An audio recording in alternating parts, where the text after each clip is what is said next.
जीवमजीवं दव्वं जिन्वरवसेहेण जेने डिठं ते विन्दविन्दवन्दं वन्दे तं सव्यदा शिरसा। नमो रियन्ताणं नमो सिद्धाणं नमो आयेरियाणं नमो इच्छायाणं नमो लोहे सौसाहुणं। पंच परमेष्ठी भगवानी की, आचार्य श्री नेमिचंद सिद्धांत देव महाराज जी की, आचार्य श्री ब्रह्मदेव सूरी महाराज जी की, गणाचार्य गुरुवर विराग सागर जी महाराज जी की।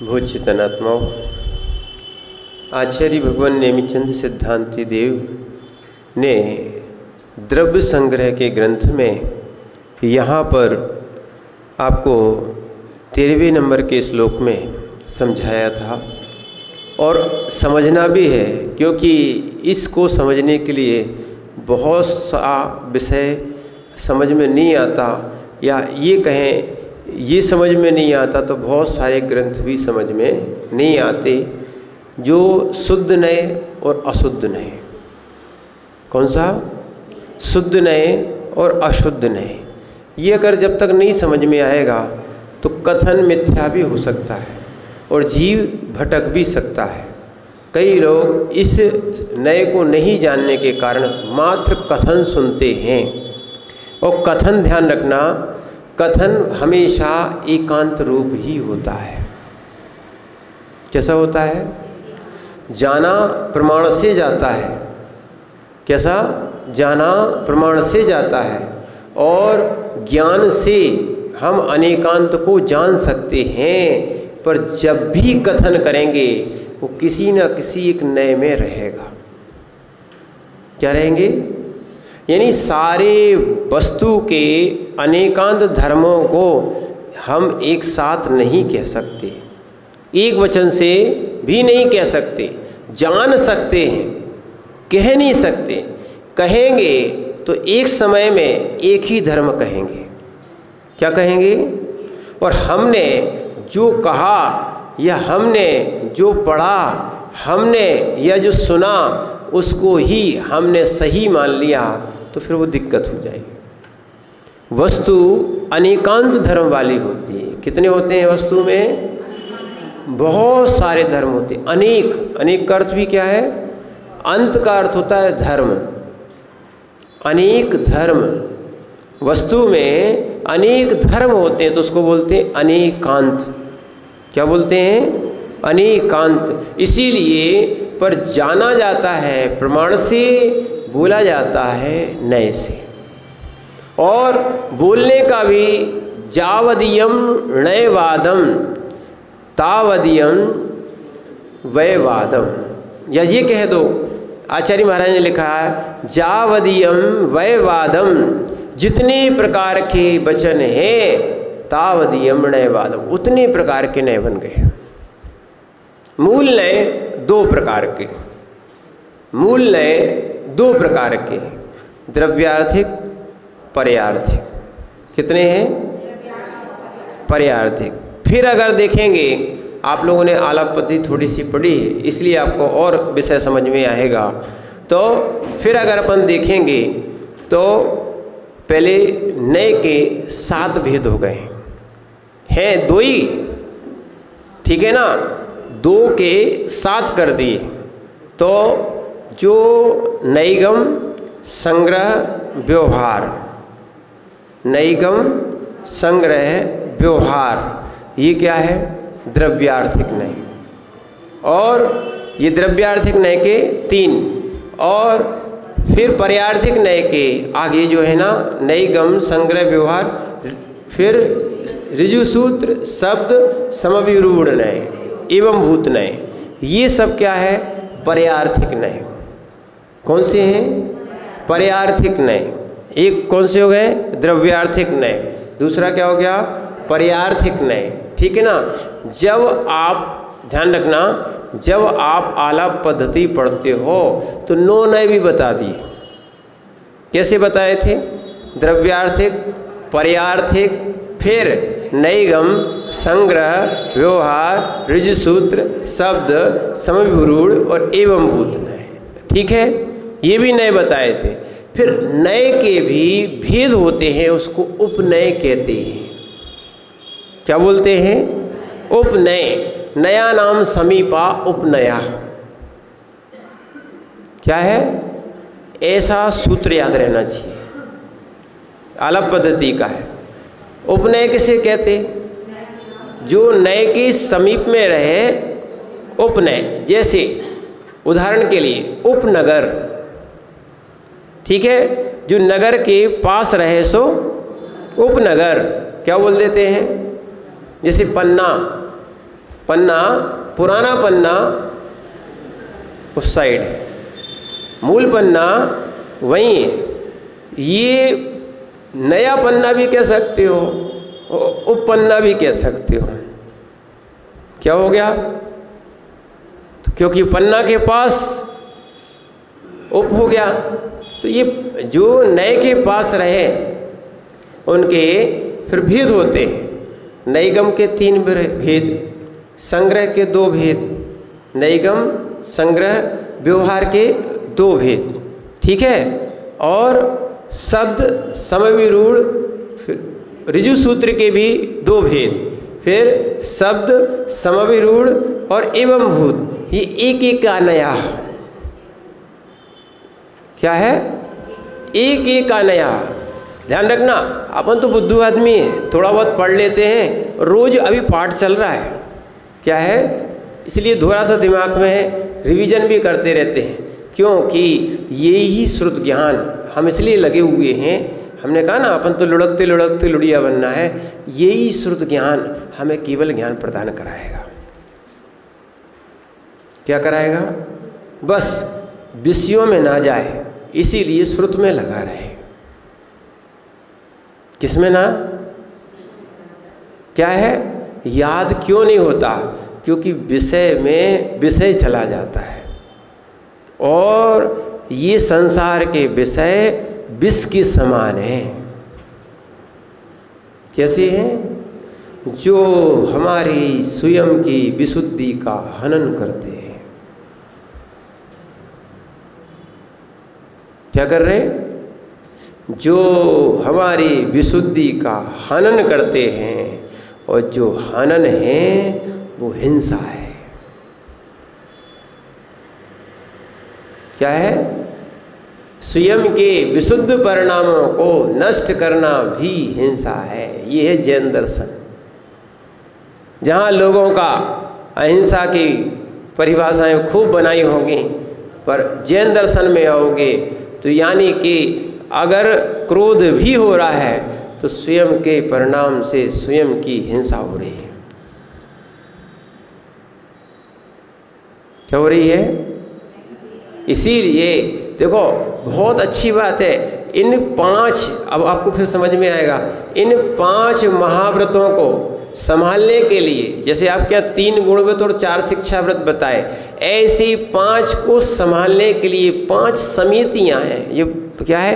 ईरिया समिति, भाषा समिति, ईष्णा समिति, आदान निक्षेपण समिति और विसर्ग समिति। क्या है?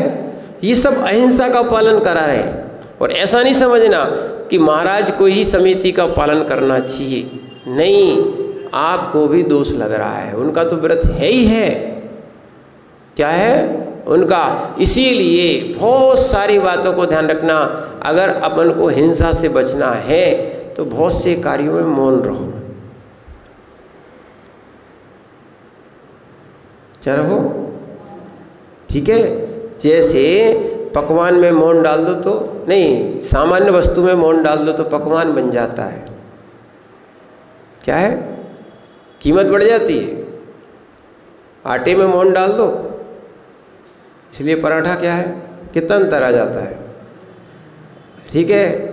और जिनको मौन डालना नहीं आता वे पपड़ियाँ और खकड़ियाँ बनाए सो दांत भी टूटेंगे और अधकच्ची बनेगी। ठीक है ना। और जिनने थोड़ा सा मौन डाल दिया सो वही चीज़, ठीक है ना। अब जिनको बनाने का ज्ञान नहीं है, ठीक है, तो फिर वो बिगाड़ देते हैं। ऐसी ध्यान रखना, मोक्ष मार्ग में भी चलने का ज्ञान होना चाहिए। क्या होना चाहिए? हाँ, नहीं तो वो और का नहीं, मोक्ष मार्ग स्वयं का होता है। किसका होता है?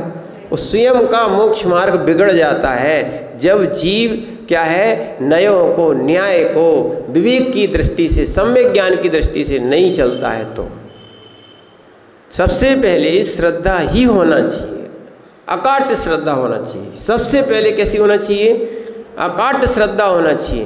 तत्व का किंचित भी स्वप्न में विपर्यास नहीं होना चाहिए। क्या है?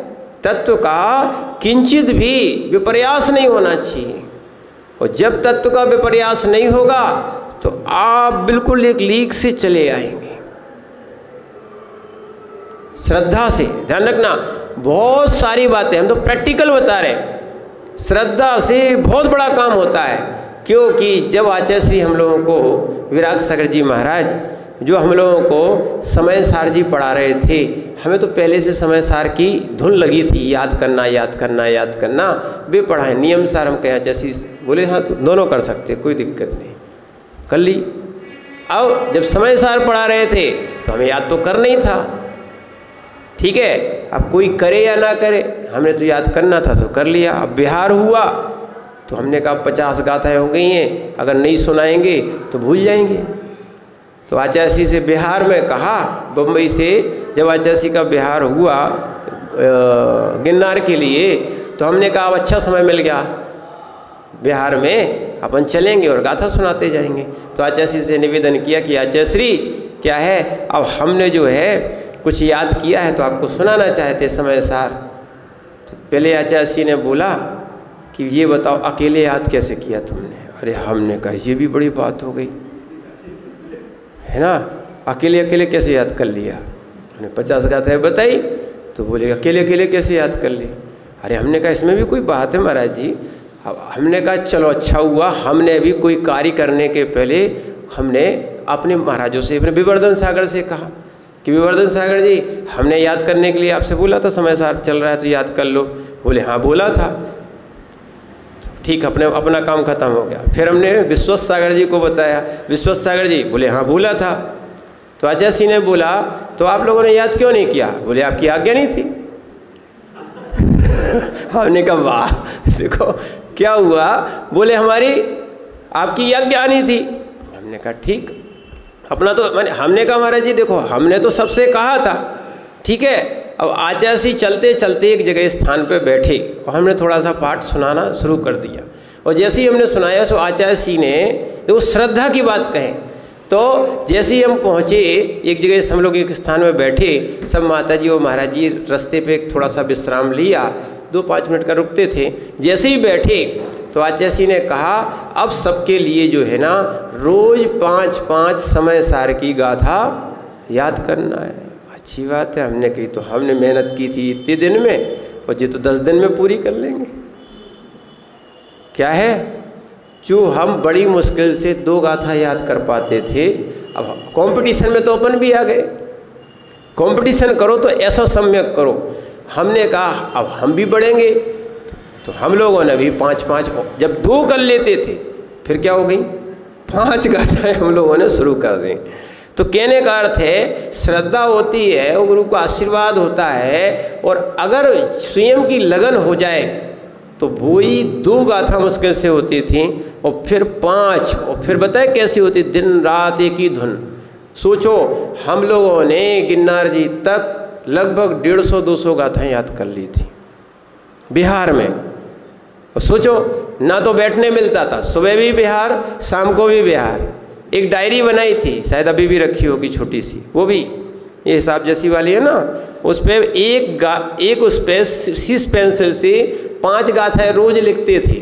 सुनना, लिखेंगे और उसको किसी न किसी को एक दिए रहते थे, या ठेला चलता था तो ठेले में बूढ़ी महाराज के पास रख देते थे, जहाँ महाराज रुके वहाँ पढ़ना शुरू। एक ही काम था, धुन क्या थी, एक ही धुन थी। और जैसे ही बिहार में अब कोई जाके थक के अब विश्राम करता है, काहे को विश्राम करना, जैसे ही वहाँ रुके, हाथ पैर धोए और तुरंत अपनी, जब तक आहार को नहीं उठ रहे तब तक क्या है, याद करने। कई बार आचार्य भी बोल देते, थक के आए हो थोड़ा विश्राम तो कर लो। बोले फिर याद कब करेंगे, सुबह शाम दिन रात एक ही धुन लगी रहती थी। तो ऐसी श्रद्धा जो है ना, और वो ही फलित होती है। क्या होती है, जितनी वास्तविकता में फिर मोक्ष मार्ग में जो जितनी मेहनत करता है आगे उतना फलित होता है। ज्ञान माने अपने आप निकलता है। क्या है, इसीलिए इस क्या जैसे आपने कहा हमने ये पढ़ लिया, याद कर लिया, तो माने आचार्य का नियंत्रण इसमें अपनी मर्जी से पढ़ते नहीं। अरे आचार्य के संग में तो बहुत पहले से बहुत नियम थे। देखो सही बात बताए ना, जो विशुद्ध सागर तुम्हें दिख रहे हैं ना, वे आचार्य विराग सागर जी का अनुशासन था। वो तो बहुत ढीला हो गया है। लघु शंका भी जाते थे रात में भी, तो इशारा करके जाएंगे, उठाएंगे नहीं आचार्य को, पर पूछ के जाएंगे। क्या है, और अभी जब हम 2 साल विशुद्ध सागर जी के साथ रहे, वो भी कहते थे, मैंने अभी तक सुना नहीं था, पर उनके मुख से उधर भी लगता था कि बताओ जीने नहीं देते, अपना कोई काम ही नहीं था। मैंने उनको भी थोड़ा सा कष्ट महसूस हुआ। सुबह 3 बजे उठ जाना पड़ता था। हम लोग भी संघ में यही संस्कार है। और देखो सही बात बताओ ना, हम लोग बाहर भी आ गए हैं, वही संस्कार बनाए। चाहे हम कभी भी आचार्य के पास चले जाए, चाहे और विशुद्ध सागर जी के पास चले, हमारा वही संस्कार है। हमें कोई अंतर नहीं आता। बस इतना है, प्रवचन नहीं करेंगे, सुनेंगे, कोई दिक्कत नहीं, अपनी पढ़ाई करेंगे। क्या है, दिनचर्या वही है। क्या है, दिनचर्या अपन ने वही रखी। यहाँ पर कोई अपन को, इसीलिए देखो हम आपको बताएं, ये हमें अच्छा भी लगता है कि सुबह प्रवचन कर दिया, दोपहर में कर दिया, अपनी पढ़ाई भी करेंगे। बाकी शुरू से ही अपना आनंद लेने की आदत है। आनंद यात्रा वगैरह की भी हमें वो नहीं रही। शुरू से ही हमें संसार के, हमने कहा ना, जो आ जाए तो अच्छा है, नहीं आए तो अच्छा है। बाकी हम लोग ज़्यादा चिपके नहीं, शुरू में भी नहीं चिपकने दिया। ये आचार्य का ही था। वहाँ तो नियम है, माता पिता भी सुनना, फोन तो दूर, ये तो अब बहुत उल्टी बातें हो गई हैं। ब्रह्मचारी गणों को प्रयास भी कर रहे हैं, देखो होगा तो ऐसा भी करेंगे। बिना माता पिता जो है ना, बिना गुरु की अनुमति के अपने बच्चों से भी नहीं बोलते थे। पहले वो माता पिता आज्ञा लेते थे कि हम महाराज जी से बात कर लें, वो भी एकांत में नहीं। ठीक है, आज भी यही है। आचार्य के स्वयं किया है ये। ठीक है, उनके चाहे माता पिता आ जाए, वो चाहे बहन आ जाए, चाहे भाई आ जाए, ठीक है, तो उन्होंने भी ये किया है और दिखा है हमने। विशुद्ध सागर जी के भी पिताजी साथ में रहे, पर कभी बात करते हुए नहीं देखे हमने। ना भैयावृत्ति करते हुए, ना बात करते हुए, ना चिपके हो, ना कुछ बात की ऐसी विशेष कभी नहीं। हम लोगों ने बहुत, जबकि हम लोग मिला और देते थे, क्योंकि वो अलग संघ से आते थे, वो मूल संघ में विश्वजीत सागर जी थे। तो ध्यान रखना, तो माता पिता आएंगे तो पहले आचार्य से पूछेंगे, फिर भी महाराज कहेंगे कि महाराज जी वो कह रहे हैं हमने आचार्य से आज्ञा ले ली, तो क्या बात कर लें। फिर महाराज भी पूछने जाएंगे। जब वो दोनों की हाँ हो जाएगी, फिर हाँ थोड़ी सी पूछ लो, और सबके सामने, कोई एकांत नहीं होता था।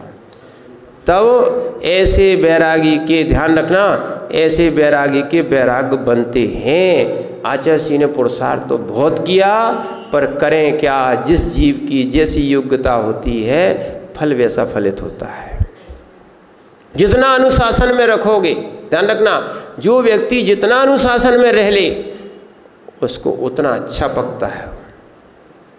और जो स्वच्छंद होता है, इसलिए अब हम लोगों ने भी सोच लिया, स्वच्छंदों को कोई प्रायश्चित नहीं, स्वच्छंदों पे कोई अनुशासन भी नहीं।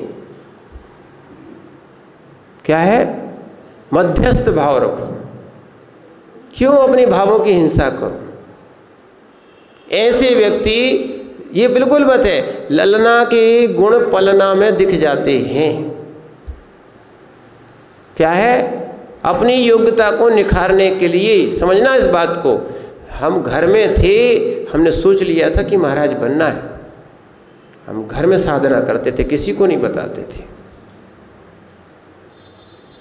क्या है, घर में से हमने साधना शुरू कर दी थी। और हमने तो आचार्य से कहा था, देखो अंदर से भावना थी, सो आपको बता रहे, कोई ऐसा आक्षेप नहीं है, क्योंकि हमने सोचा था बहुत सारे ब्रह्मचारी है ना, लटके रहते जिंदगी भर तक दीक्षा नहीं ले पाते। सो हमने तो एक विचार भी किया था, हम तो पैंट शर्ट में ही दीक्षा लेंगे।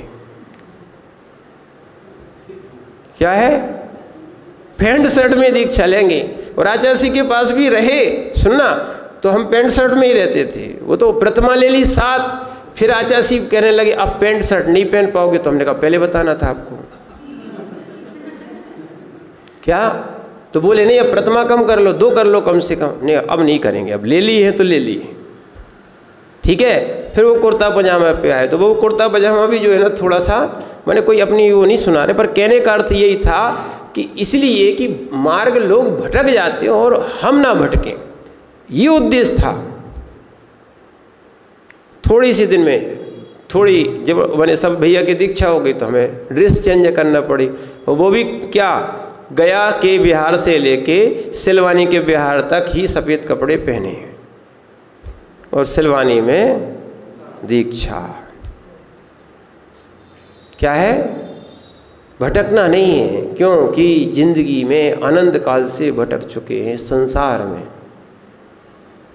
कभी मिथ्यात्व ने भटकाया है, तो कभी असंयम ने भटकाया है। किसने, हाँ, कसाय कहो, असंयम ने इसको भटका दिया है। इसीलिए बड़ी मुश्किल से क्या है, हमें हीरा मिला है। क्या मिला जी, बड़ी मुश्किल से अपन को हीरा मिला है। तो इसीलिए ऐसा हीरा नहीं, ये तो रत्नत्रय रूपी रत्न है जिसकी कोई कीमत नहीं कर सकते हैं। तो इसीलिए मिला है, इसको अब नहीं छोड़ना है। क्या है, इस अगर ऐसा ध्येय बना लिया, वास्तविकता है, आप लोगों का परम पुण्य है जो आप ग्रस्त अवस्था में ये द्रव्य संग्रह आदि को याद कर रहे हो, पढ़ रहे हो। हम लोगों ने तो नहीं पढ़ पाया, हम लोग ने संघ में पढ़ा, ब्रह्मचारी बन के पढ़ा। क्या है, तो ऐसी अनुभूति लो कि जो विशेष रूप से द्रव्यानियों का प्रवेश मुनियों का होता है या ऐसे संयमी जनों का होता है, वो आप ग्रस्त अवस्था में भी सौभाग्य मिल रहा है, ठीक है। और इसको आप आपके संयम में बढ़ाने का प्रयास करना, क्योंकि इसके बिना, संयम के बिना ज्ञान की पूर्णता नहीं होती। क्या नहीं होती है, हाँ, ज्ञान की पूर्णता संयम के साथ ही होती है। वो फिर आनंद आता है। जैसे हमने आपको बताया था एक दिन, हतम ज्ञानम क्रिया शून्यम, ज्ञान है, हतम ज्ञानम क्रिया शून्यम, क्रिया नहीं कर रहे हैं, ठीक है ना। वो लंगड़े व्यक्ति के समान है। और हतम ज्ञान न च क्रिया, वो कई लोग क्रिया तो खूब करते हैं, वो ज्ञान नहीं करते हैं, ठीक है ना। इसीलिए सूचना पन्ना में इतने सारे लोगों में आप लोगों का विशेष पुण्य है जो आपको जिनवाणी सुनने दे रहा है। क्या है, ठीक है ना। तो इसीलिए विशेष पुण्यात्माओं को भगवान का या जिनवाणी का या देवशास्त्र गुरु का लाभ मिलता है। इसीलिए अब यहाँ पर अपन नए को समझें। किसको समझें, नए को समझें। विषय इस पे आया था, ये नए भी अलग अलग प्रकार के होते हैं, उपनय भी होते हैं। इनको समझेंगे तो नए से घटित करोगे तो सही घटित होगा। एक नए दूसरे नए का विरोधी नहीं है। एक समय में एक का कथन होता है, दूसरा गौण हो जाता है। क्या है, दूसरा गौण हो जाता है। जान एक साथ सबको सकते हैं, पर बोल एक साथ सबको एक समय में एक साथ नहीं बोल सकते हैं। तो इसीलिए यहाँ पर अब अपन को समझना है कि आचार्य महाराज जय धवला जी की बात बता रहे थे कि यहाँ पर पुड़वी चलते आऊ इत्यादि गाथा द्वे ने यहाँ पर और गुण जीवा पज्जति पर्णशरणा वो या कमसो। तो ये 20 प्रकार की प्रूपणा 20 प्रकार की प्रूपणाएँ होती हैं, ठीक है ना। इति गाथा प्रवृत्ति जय माने धवल, जय धवल, महाधवल, इनमें ये गाथाओं का कथन किया गया है, इन विषयों का कथन किया गया है। और सिद्धांत त्रय बीज पदम सूचितम, यानी यहाँ पर आचार्य महाराज कहते हैं उन के बीज पद की सूचना ग्रंथकार की ओर से सभ्य शुद्धाऊ शुद्धनया इति शुद्धात्म तत्व प्रकाशक तृतीय गाथा चतुर्थ पादे ने 3 गाथा चतुर्थ पाद में गुणस्थान मार्गणा स्थान आदि मध्य क्या गुणस्थान मार्गणा स्थान आदि के मध्य में केवल ज्ञान दर्शन द्वयम, क्या बताया, केवल ज्ञान और केवल दर्शन। केवल ज्ञान गुणस्थान मार्गणा में के मध्य में केवल ज्ञान और केवल दर्शन, ये दोनों तथा छायक सम्यक्त, क्या है, छायक सम्यक्त अनारक शुद्धात्म स्वरूपम च, और जो छायक सम्यक्त और अनाहरक शुद्ध आत्मा के स्वरूप ये तो साक्षात उपादेय हैं। कैसे हैं? साक्षात उपादेयम यत् पुनः शुद्धात्मा सम्यक श्रद्धान ज्ञान अनुचरण लक्षण कारण समयसार स्वरूपम तस्सैव तस्सैवो वस उपादेय भूत विवेक्षित एक देश शुद्ध नयन साधकत्व परंपराएण उपादेयम शेषम तु हेयमिति। यहाँ क्या बोल रहे हैं आचार्य महाराज कि कौन कौन सी 4 बातें केवल दर्शन, केवल ज्ञान, छायक सम्यक और अनाहारक शुद्ध आत्मा रूप ये साक्षात उपाधि हैं। केवल दर्शन और केवल ज्ञान, ठीक है ना। और कौन सा? और छायक सम्यक्त और अनाहारक। जो शुद्ध आत्मा का सम्यक श्रद्धान ज्ञान और आचरण करने रूप लक्षण का धारक कारण समय सार है। ध्यान रखना, जो यहाँ पर जो बात कही है, जो शुद्धात्मा का श्रद्धान, शुद्धात्मा का श्रद्धान, शुद्धात्मा प्रत्येक जीव के अंदर है। ऐसा श्रद्धान जीव को होना चाहिए। क्या है? अपने आप को वकील साहब, अब वकील मान लिया, आप हाथ जोड़ लेते तुरंत, कहीं शुद्धात्मा नहीं, कोई शुद्धात्मा कहे तो आप उसको मानते कि शुद्धात्मा है? आपको तो मुख्य करना चाहिए शुद्धात्मा को, गौण करना चाहिए अपने अपने नाम को।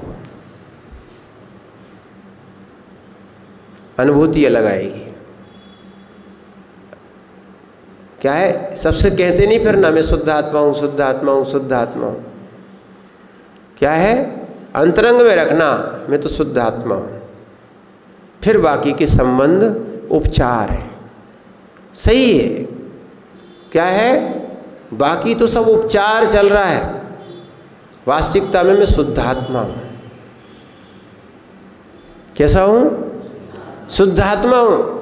अब शुद्धात्मा का क्या पुरुषार्थ करना चाहिए कि आत्मा प्रकट रूप में शुद्धात्मा हो जाए। अभी शक्ति रूप में है, अप्रकट रूप में है, अब क्या हो जाए? तो वो प्रयास अपन को करना चाहिए। तो यहाँ श्रद्धान सबसे पहले तो मैं शुद्धात्मा हूँ, न मैं स्त्री हूँ, न पुरुष हूँ, न नपुंसक हूँ, न संसारी हूँ, न मनुष्य हूँ। ठीक है ना। ये सब तो कर्मज भाव है, कर्म सापेक्ष हैं, और शुद्धात्मा कर्म निरपेक्ष है। शुद्धात्मा कैसी है? कर्म निरपेक्ष है। तो इसीलिए सम्यक श्रद्धान ज्ञान, ऐसा सम्यक ज्ञान और आचरण करने रूप जो लक्षण का धारक कारण समय सार है, ये आपका कारण समय सार कहलाएगा। क्या है? रत्नात्रय का पालन, साधना, कारण समय सार है। कौन सी? सम्यक। कौन सी? सम्यक दर्शन, सम्यक ज्ञान और सम्यक चारित्र के साथ की गई आराधना, साधना, ये कारण समय सार है। हमें अपने सम्यक्त को, हमें अपने ज्ञान को, हमें अपने आचरण को सम्यक बनाना है, निर्मल करना है। क्या करना है? ठीक है कसाय नहीं बढ़ाना है, कसाय घटाना है, तभी जाके विशुद्धि बढ़ेगी। संक्लिष्टता बढ़ाना नहीं है, संक्लिष्टता छोड़ते जाओ, टेंशन लेनी नहीं। सुखी होना है तो क्या करो? हाँ समझना, आदि से नहीं 85% बीमारी से मुक्त होना चाहते हो, ठीक है ना? 85% बीमारी से मुक्त होना चाहते हो तो बस टेंशन शुद्ध हो। कैसे हो जाओ? हाँ, काहे की टेंशन? काम है, जितना हम पे बनेगा सो कर लेंगे। है? कैसे करेंगे? क्या बताएं? कम से कम एक काम कर लिया करो, जब भी मन हो, वैसे तो रोज करो, सामयिक में ये भजन जरूर गाया करो। मिल जाएगा सब पे, आजकल यूट्यूब पे भी बने, उस पर डला हुआ है बहुत सारे। जिया कब तक उलझेगा संसार विकल्पों में, कितने भव बीत चुके संकल्प विकल्पों में। क्या है ये क्या अवलंबन आपको हटाएगा? क्यों? हम विकल्प करेंगे तो दुर्गति हमारी होगी। टेंशन यानी संक्लिष्टता, संक्लिष्टता यानी पाप, पाप का फिर फल, पाप का फल चतुर्गति रूप संसार। एक और ध्यान रखना, बहुत अच्छी आपको बात बता रहे हैं। आपने सुबह और शाम ये सामने श्वान घूमते देखे? अरे हंस रहे हो आप? देखे? देखे ना कितने आनंद में रहते सुबह और शाम। टेंशन थोड़ी सी उनको, जब तक भोजन नहीं मिलता है सुबह ढूंढते रहते, पर सुबह शाम आराम से क्या है, सुबह शाम खूब खेलते। देखिए इनको देख लिया करो। जब त्रियंच अपनी पर्याय में त्रियंच का आनंद ले सकता है तो मनुष्य अपनी पर्याय में अपना आनंद नहीं ले पा रहा।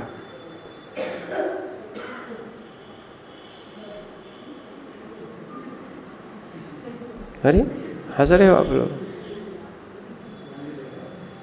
क्या है, सुबह सुबह से देखो पक्षी देख लो आप, है ना? ठीक है, उनका भी परिवार होता है? कैसी बातें कर रहे हो?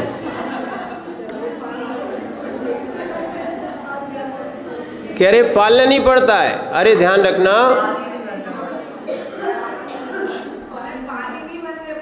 अच्छा, पर वास्तविकता तो ये है, समझ नहीं रहे आप लोग। वास्तविकता तो ये है, पानी तो घर घर में है। अभी पन्ना की इधर की बात बता दे, इस साइड की बात। एक छोटी सी कुइया में तो पानी पानी रहता है। अब क्या करें, अब जिसको टैंकर की आदत पड़ गई है उसको क्या समझ लो, अब कहाँ से तो आ रहा है टैंकर का पानी। शुद्ध पानी छोड़े बैठे हो आप, बोरिंग का है, कुएं का है, लो ना इसको, ठीक है ना, समझ रहे ना आप बात को। इसीलिए लोगों को लग रहा है पानी का, हाँ आता है समय, हम लोगों ने भी भरा, काहे की टेंशन, उठाई साइकिलों से टांगे सामान अपने भर के ले आए, ठीक है ना। तो पर ये है कि अधिक काम के लिए वो अधिक चाहिए पड़ता है, आपने साधन बढ़ा लिए, ठीक है ना। तो इसीलिए देखो साधन कम करते जाओगे, नहीं रखो वॉशिंग मशीन, हाथ में धोगे 10 कपड़े एक बाल्टी में धुलेंगे, और नहीं तो 10 बाल्टी में एक कपड़ा धुलेगा और 10 कपड़े धुलेंगे, क्या है, यही होता था। तो इसीलिए अब ये बात छोड़ो, ये संसार की बातें हैं, तो संसार जब तक रहेगा सो जब, इसीलिए तो आप कर्म नहीं धो पा रहे, कपड़े धोने में लगे हो, क्या है, कर्म धोने आए थे, कपड़े धोने लग गए, क्या,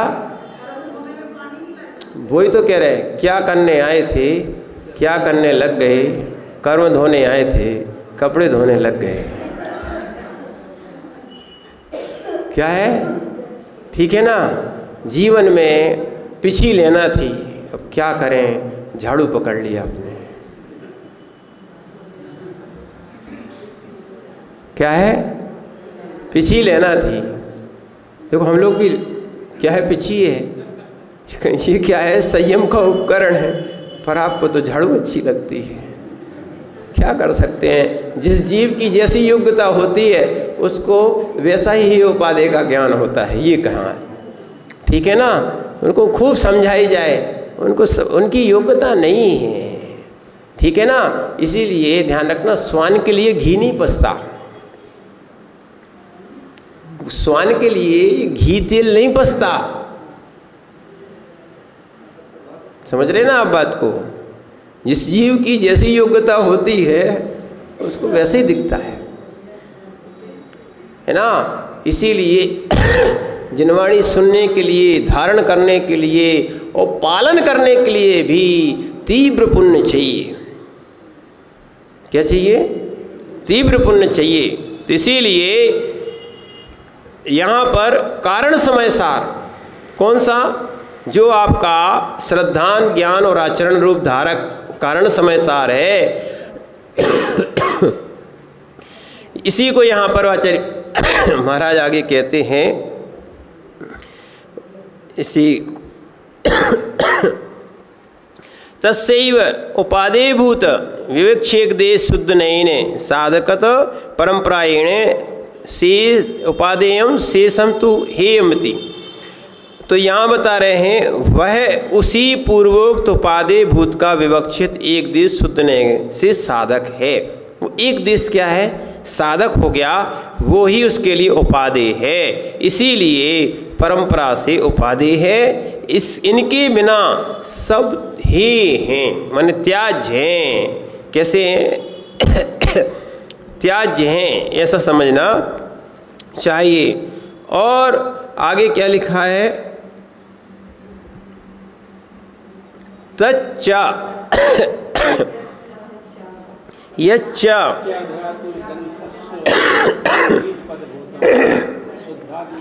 यच्चा अध्यात्म ग्रंथस्य बीजपद भूतम शुद्धात्म स्वरूपम तत्पुनः उपाधि एव।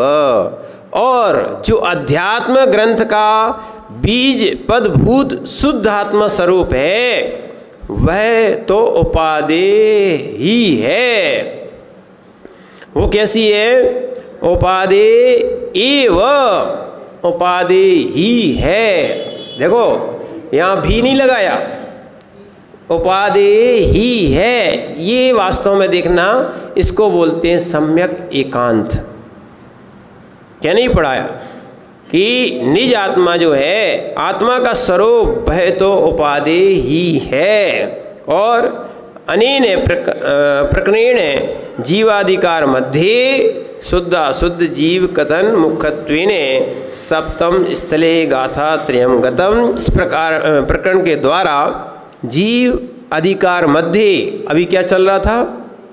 जीव अधिकार चल रहा था, उसके मध्य में शुद्धा शुद्ध जीव कथन मुखत्विने, शुद्धा और शुद्ध यानी शुद्धा यानी शुद्ध और अशुद्ध यानी अशुद्ध कथन की मुख्यता से सप्तम स्थले 7 स्थलों में गाथा त्रयम 3 प्रकार की गाथा समाप्त हुई। कल अपन अगली गाथा पढ़ेंगे।